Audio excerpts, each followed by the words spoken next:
Les artistes africains ne sont pas des artistes africains, ils sont juste des artistes. C'est très important que le festival soit une image du monde. Les nouvelles que nous donnent les artistes de leur propre pays ne sont pas celles qu'on voit dans les journaux. Qu'ils viennent de Kigali, Durban, Lagos, Kinshasa, Bamako, Abidjan, Ouagadougou, ils nous posent les questions que souvent nous occultons. Je lui ai dit que je haïssais cet enfant, que je ne connaissais pas qui était le père. On avait été violés par tellement d'hommes.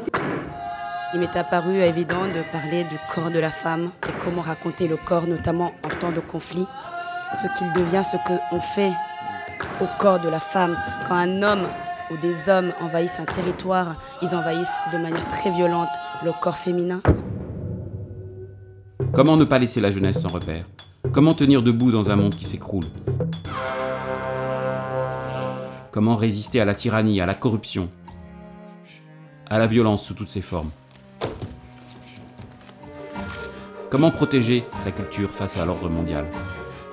Oui, la musique, la danse, le théâtre donnent la force de se tenir debout, droit et digne. Tous les artistes du monde le savent, et les artistes africains particulièrement. C'était pas facile en tant que femme, dans un pays, avoir un engagement féministe. Celui qui est pressé, qu'il épouse une femme enceinte. Dans la vie, tu as beau être pressé, jamais ton derrière ne sera devant. Le Congolais Julien Mabiala Bissala a mis cette pensée subtile en exergue de son spectacle Le Rire par balle. Rire, aimer, créer, voilà sans doute la façon la plus humaine d'inventer un autre monde.